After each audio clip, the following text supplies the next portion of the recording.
Welcome, everybody. We got another awesome episode this week. But real quick, let me introduce my co-host, Clem Harrod. What up, Clem? Yeah, man. Production channel. How you doing, man? Man, you know I'm doing wonderful. Just finished a gig on the road. Now I'm back home, daddy daycaring it, having a great time with the kids and the family. About to do some laundry today. It's Wash Wednesday. It's laundry day. There you go.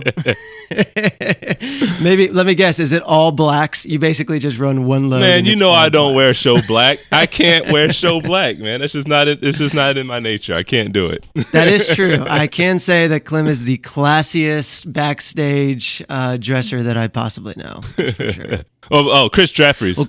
Chris Jeffries is pretty good too. That's true. Yep. That's true. Well, cool, man. Well, hey, dude, I'm really super stoked about today. Today we get to move into a new world that we really haven't talked about yet here on the production channel, and that is really moving into the world of sports and broadcast, and really even touching a little bit more into the news side. So, Clem, who do we got on with us today? Oh, man, we have my friend, my former director, Mr. Greg Hartung. He is the director for the Orlando Magic broadcast for Fox Sports Florida, and man, he's been the director there. He was with the Denver Nuggets before that. 35 plus years of experience. This is my buddy. Like, I am so looking forward to having this conversation with him. Welcome, Greg. Hey guys. Thanks for joining, man. Hey, yes. Clem, I've been on the road for 12 days. Do you have some laundry you can do for me? I mean, can you do my laundry? Can I do your laundry? Yeah. No. All right. I don't think I have anything that's black in there either. So Right. Yep. No, but I know you got a lot of buttons. That's true. He works in a broadcast truck, so he doesn't have to do the show black. Nope. Stuff. Right. No, Greg is buttoned down all the time. I love it. So, Greg, just tell us how you got your start in this industry. Give us the beginning of your journey. Well, guys, I went to Western Kentucky University in Bowling Green, Kentucky. Go Hilltoppers! And started in local news after that at the one local TV station in town. Opened my eyes. And learned so much in the 2.5 years that I worked in local TV, and bounced around. It feels like 100 places, but finally, after close to 20 years of doing local TV, I had the opportunity to start moving into sports TV, and then in about 2000 became a full-time freelancer, both doing technical directing work and some directing work. And a few years after that, got my opportunity to start directing NBA games for the Denver Nuggets, and then 2 years later moved on to the Orlando Magic, and I've been doing games for the Magic and Fox Sports for the last 9 years. Wow, that's awesome. What was your first role at that TV station, that local TV station? Oh, you really want to know? Everything. I do. I'm curious. Everything. When you're in the 212th market and there's one station in town, you literally did everything. I'm sure. Swept the floors and called the cameras. You know what? I love telling this story. We used to, within, you're at a local TV, teeny tiny market. You're doing everything. I was directing the local, the morning newscast, which I think, back in those days, we maybe had a 15, 30-minute newscast. And part of my responsibilities was, let's see here, I was the director, technical director, audio guy, graphics person, and during commercial breaks, this is at the very start of when you started getting teleprompters in the studio. And I would have to run to the studio during commercial breaks and change out the long strip of paper teleprompter for the anchor, because he would run his own prompter with the controller, but part of my duty was to still go change out his paper for him in the commercial breaks. Oh my gosh. Oh my gosh. Yeah. You know what that tells me how young I am?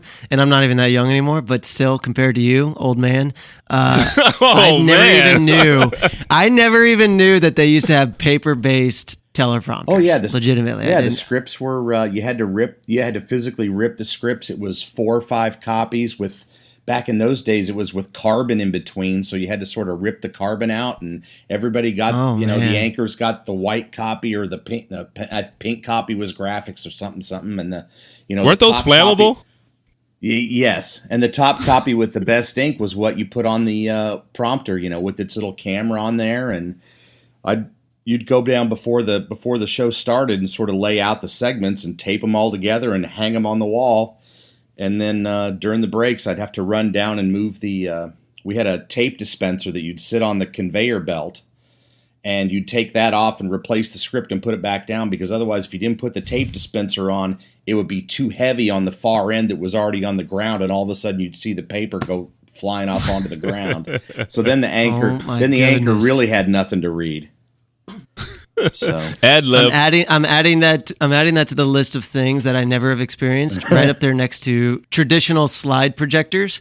By the time I came into the industry, they already had PowerPoint. I did that too. You were a projectionist? Well, yeah, if you could call it that. We'd have to.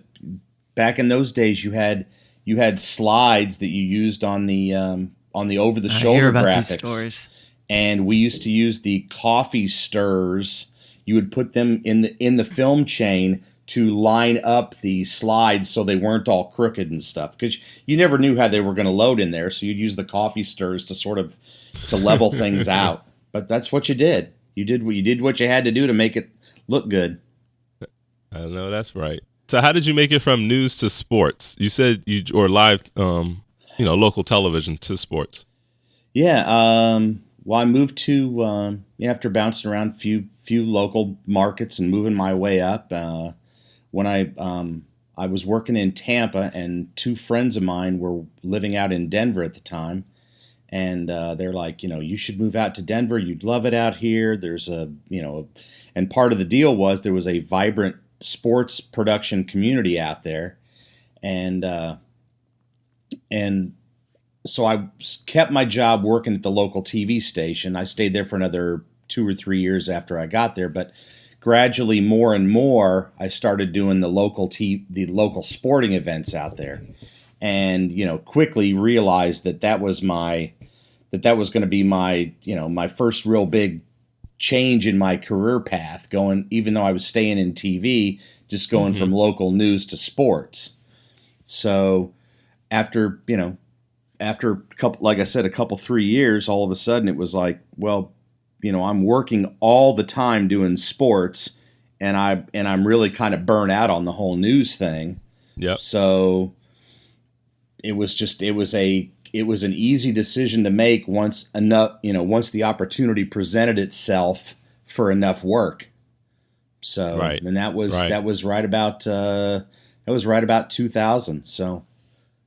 Well, what was your first role on the sports side? Because when I started off as a utility, and then I did some, in-house jumbotron shooting, and then a scoreboard operator before I became a camera operator. What was your transition? I didn't know you were a scoreboard operator, Clem. Holy cow! Oh, for the camera, I shot the in-house a little bit. You got to work your way up. Got to get your training. Well, that's right. For me, because I'd had so much experience and I knew the switcher, there was an opportunity for me to just pretty much bypass a lot of the grunt work and go straight into the technical director's chair. So that was. So you didn't wrap any cables? Clem, have you? You didn't load any bins? Wrap a cable? Well, I'm just saying, you didn't do it during your time. Wrap a cable? Oh, I did. I admit my over-under form is terrible.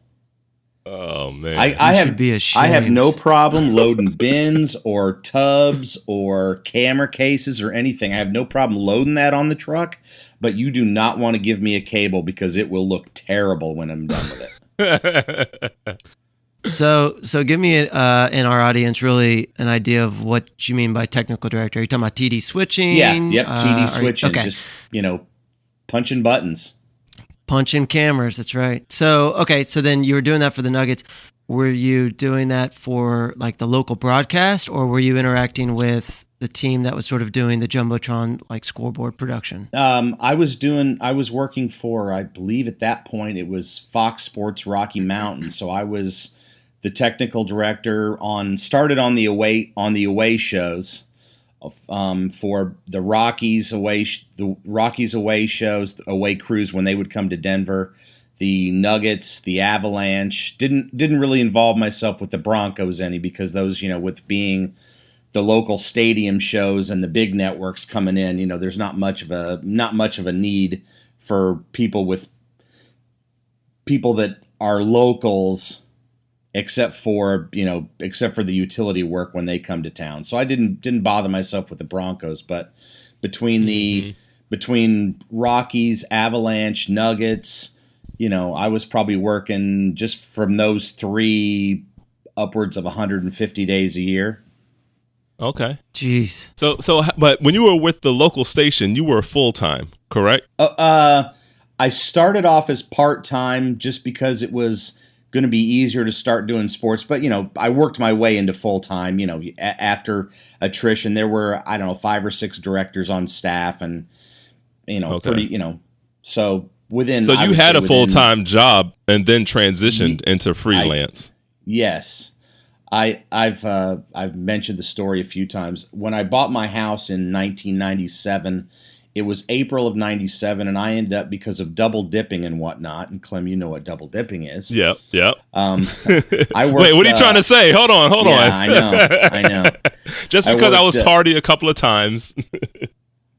By a couple, you mean dozens, right? Ooh.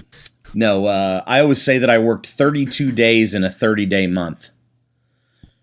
Because I had probably in that month I probably had 4 or 5 days where I was doing local news in the morning, and then going in TD in April it could have been any 3 of those sports. So I said I'd work 32 days in a 30-day month. Wow. So what were the switchers you were TDing on back in the day? Oh, back then we were on the Grass Valley 3K and 4K. You might see an old 300 floating around probably back in those days, but I think the three I remember when Mountain Mobile, which turned into Mobile TV Group, which is what they're still the vendor for our magic shows.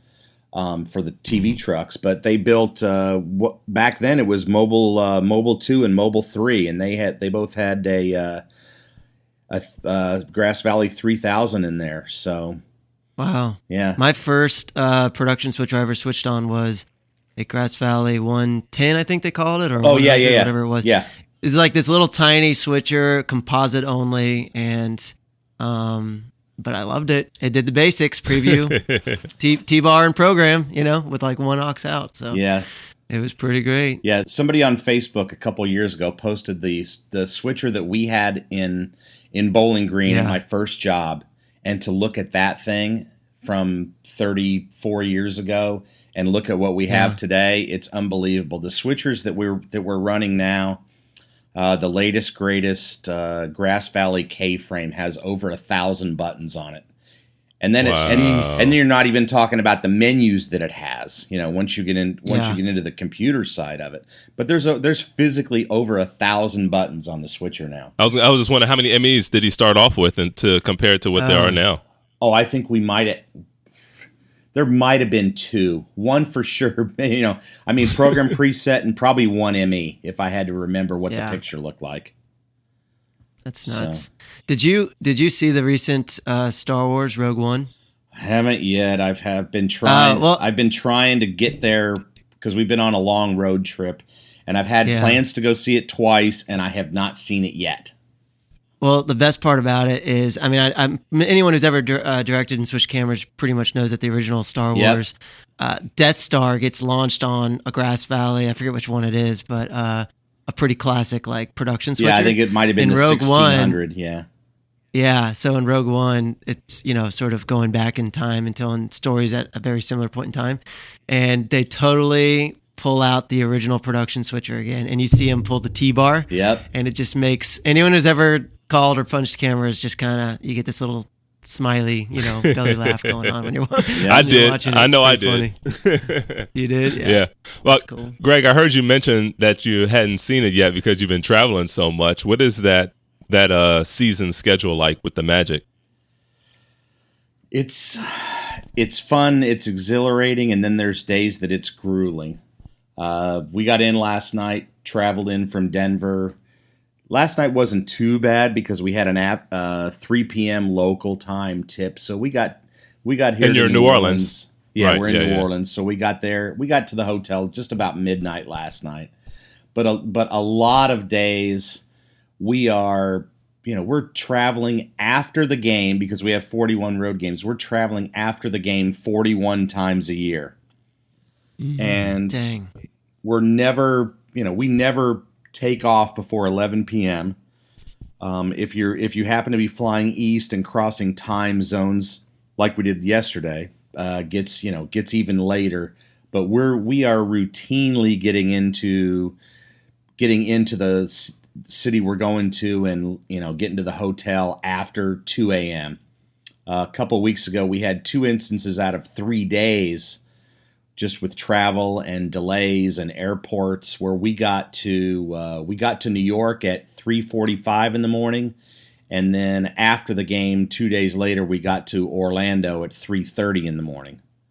Now you're talking about delays. Hold on, you're talking about delays, but we're talking about private plane, team plane, though, right? Private. Yeah, it's airline. Not necessarily anymore. There's a charter service that Delta runs that most of the NBA teams and a lot of NHL teams subscribe to. So, but I'm not going to complain. It is luxury flying. It's a whole plane, 757 now, of all first class seats and whatnot. So I'm not going to complain about that. That's not too bad. Yeah, Clem, you'd have enough leg room. Nice. Do you get your miles with Delta for traveling all that? No, and we don't get any hotel points either. That is one downside, but I'm not going to complain. Oh my gosh, I would be. That much travel and I don't get my miles. Well, I'm not paying for the flight, and it's always, like I said, we're in the back of the plane, but it's first class seats. It's only 4 across, so there's room to get stretched out. All right, so I got a question then. I mean, I guess just give us a high-level overview of this sports broadcast industry where you're sort of traveling with one team. Like, how does that work? Basically, do you have a contract for the season? And then how do you get sort of your marching orders? Who are you interacting with? Are you interacting with Fox Sports on when, the Bird's live or, all that kind of stuff?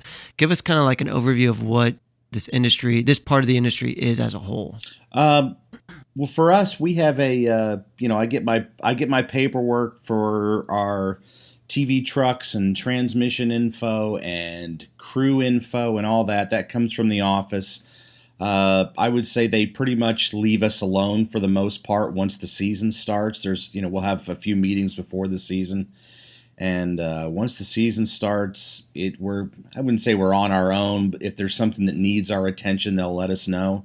But they know and understand that we're professionals, and we've, in my case and my producer's case, between the two of us in sports TV, we've got, just doing sports, we've both got combined over 30 years experience. So they know we know what we're doing. So they kind of leave us alone, but we get it. We have our, generally on game days, we'll get up and we'll have a production meeting. The producer, myself, the announcers, our sideline guy, the graphics person, our main EVS or tape person.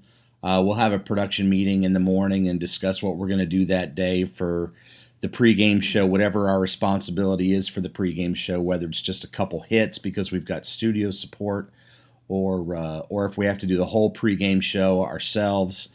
And then the most important part of that meeting is deciding what we're going to do with the open of the broadcast. That's kind of where we get the most ideas and discussion.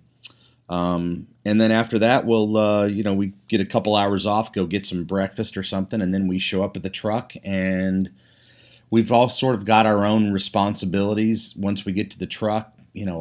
I will talk to the TD and get him started on what we need for the day. I've got it after so many years. I've kind of got it down pretty pat. There's 4 sheets that I will hand the TD. One sort of outlining what my expectations are with what he's got to get built.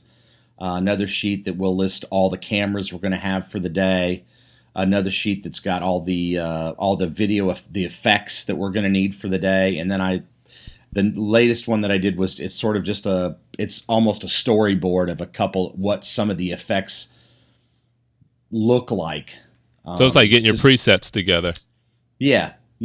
So I will get that to the TD and go over the rundown and sort of mark that up with once we hit air. So I'm not totally unfamiliar with what exactly is going to happen. And then I'll usually grab the Fox box because I have I like to see things a certain way on the Fox box with how our statistics that we pop up out of the box are presented. So I'll usually sit back there on the away games. On the home games, I let my guy at home do it, but on the away shows, I'll take responsibility for it, and I'll sit back there for an hour or two and just make sure that all our sponsors are loaded correctly. All the rosters and stats are updated. Put in the stuff that I want to get put in, how it's going to look. So you're going back to your graphics days at News too. Oh, sort of. I admit I like being hands on. I just don't like. So it's good for me to. I can't TD and direct the show, which would be great, but you just can't do that anymore. The shows have gotten way too big for that. But it's so for me, I can still keep my hands in it and be a little more hands on if I'm getting the Fox box set up for the operator. So that takes up a good probably 3.5 hours of what I'm trying to get done throughout the day, and then it's meet with the once the cameras all get set up and stuff, it's meet with the camera guys, hand out my headshot sheets, and take our meal break and come back and do the pre-production we need to, and then all of a sudden before usually most days before it's time to tip off. So well, talking about tip off, I would love to kind of get. I mean, you and I have worked together for, you said 9 years, because you said you started with the Magic 9 years ago. So you and I have worked together for 9 years. And our crew has pretty much stayed the same. Maybe 1 or 2 people have changed, but we've established, working relationship. And I understand, or I guess I would say that we both understand what each other needs and what each other can do. So how do you work with your home team versus your away team? Oh, Clem, what the answer to that is. No, our camera meetings at home are very short and simple compared to the ones I do on the road. We have a lot more fun on the home, the home show camera meetings. I all the time ask, hey, what was your one of the ones I did earlier this year was what I asked everybody on the crew. I just sort of informally, what's the non-traditional food you're going to have at Thanksgiving?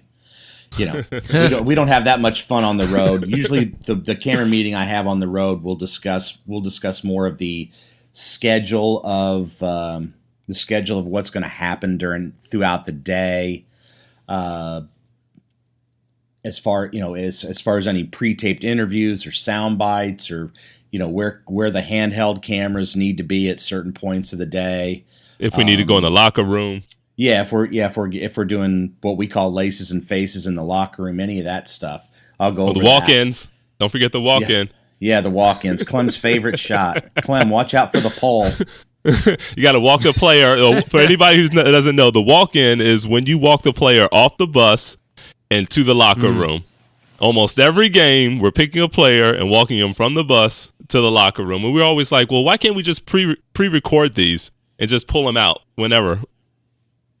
Oh, because they changed their clothes and hairstyles and all that. They get a new tattoo within. Of course, you could within a day. You could get somebody of Clem's height and pretty much just put put some generic clothing on him, and we could Photoshop a face in and just have Clem walk. Clem is the ultimate NBA pro star stand-in right there. That was my job as an intern with the Magic. Yeah? Yep. Oh, there you go. His beard's getting a little gray now, though. So, talk to me about kind of like the handoff or relationship you have with in-game sort of entertainment, like the production. So, i.e., Shelly, I know that we get to hang with Shelly quite a bit just because they use Shoflo for like kind of doing their rundowns and all that stuff. So I've gotten to see how they sort of go through preparation of Shelly pregame, at the Orlando right? Magic. And Shelly at the Orlando Magic. Yep, that's right. Mm-hmm. But talk to me about how the truck and sort of the in-house sort of control room interact. How much do you guys overlap your sort of times leading up to tip off? For us, really, we don't have much of an interaction once we get into the game. The break structure is it's set by the NBA, so they kind of do their thing in house, and we just do our thing, and we toss to commercial. We get paperwork from them. Generally, who's the anthem singer tonight? Who's the halftime entertainment? But really, the only time that we may see Shelly on camera when there's a review of a call, just because the camera shot, she's sitting right down there near the monitors for the referees. But other than that, I mean, there's not, other than seeing her in the hall and saying, "Hey, Shelly, how's it going?" There's not much that I see her on. My producer probably sees her and talks to her a little more, but I don't necessarily interact with her. So. And on the games when one of the major networks are picking it up, are you guys replaced at that point, or are you running parallel? Are you guys both like, is Fox still shooting? It depends. I guess we haven't done that in a while, huh, Greg? We do have one coming up. I don't remember who it is, but we do have an ESPN game. I believe it's a home game too. So. There are exclusives for TNT on Thursdays and ABC on Sundays. If it's an ESPN game any other day, we're right there next to them. So those are kind of nice. We get to, they've usually got a couple more resources than we do, which and there's a pretty good working relationship, because they have to come over and they'll want some video or something. So it's usually pretty good give and take as far as, hey, do you have this? Can we borrow this? So that's kind of nice when on those days. But like Clem said, yeah, it's been a couple, maybe 3 or 4 years since we've even had an ESPN game. So yeah, I remember when we were doing very well, the Magic. We had Dwight Howard. We had some. We just had a better record overall, and we had a lot of those overlapping games and. We were traveling, or the team was exciting. Everything was going well for us, and I think during that time is when you got married. Am I right with that? It's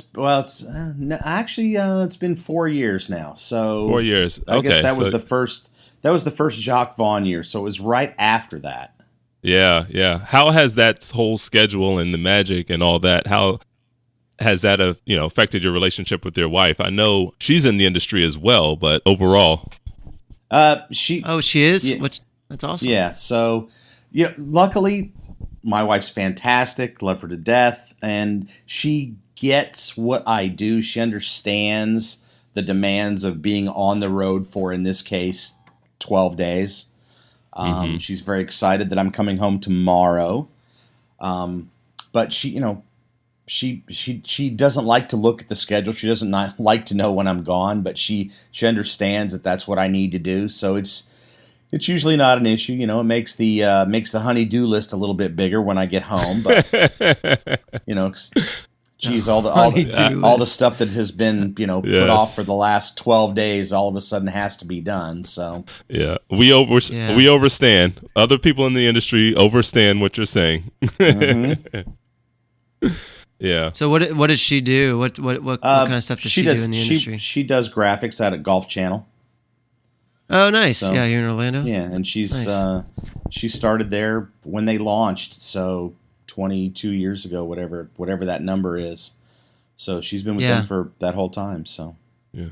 I get it. My wife Carly, she works for an Orlando-based production company, TEK, that Clem and I know very well. But anyways, it's funny. By the time I came off the road from gigging, pretty much a couple weeks a month, and really worked on Shoflo and getting that off the ground, I met her, and then she goes and works for a production company, and so now she's on the road. It's like a trade-off, but we get it, and that's just kind of the nature of the industry, I guess. Well, my wife and I knew each other from local news in Tampa back in the early '90s, and we would socialize at work, but that was about it. And then I get the job with the Magic, and all of a sudden it's we found ourselves spending more and more time hanging out with each other. So that was kind of nice. So what do you do when you're off season from the Magic? What's your kind of summer sport, etc.? What do you do? I still have one foot in the Denver market. I wouldn't say I have both feet anymore, but I still have one foot in the Denver market. So I get back there 5 or 6 times a summer just to do some TD work. I still love punching buttons. So there are visiting teams that come in and do the Rockies, and they request me to work their games. And you sort of have to admit, Denver in the summertime, it might be a little bit better than Orlando in the summertime. Just a little bit. Are you sure? Just a little. So it's a nice break to get out there for 4 or 5 or 6 days, and tend to things out in Denver and enjoy the dry weather. Yeah. Well, we got to wrap, Greg, but I just got to say it. This was awesome. I really, really appreciate it. And just hearing your perspective and sort of your tiny little slice, which is just the nuggets and the magic of this greater industry already. It's a different voice than we've had on this podcast so far. So again, just really want to say thank you for joining us today. It's been a pleasure. If you need a part 2, I'm game. Yeah, that's what I was just thinking. I was like, we got to get him in for part 2 because we basically just scratched the surface. Barely, yeah. Well, did you hear that he said if you're interested in part 2, I'm game? Did you hear the pun? Ooh. The little pun there? I heard that. Nice. Well, everybody, again, just thank you so much for tuning in again to another week of the Production Channel. This is what we want to do. We want to bring you guys the latest and greatest, really, from across the whole industry. Today we got sports. We're also bringing House of Worship. We're bringing event production. We're bringing concerts. We're bringing touring. So if you know anybody who wants to get involved or wants to share their story, have them reach out to Clem or go to theproductionchannel.com. Hey, you know what, Bolsey? I want to hear some Broadway. I want to get Broadway. This is the last year of the circus. Yeah. I want to hear about the circus life. I know. I just heard about that circus. Last year, the Ringling Brothers. Let's talk about some of that stuff. Let's get some of those people in here to interview them. Dude, I'd love that. Yeah. All right. Well, thank you again, everybody, and tune in next week on the Production Channel. Chatter.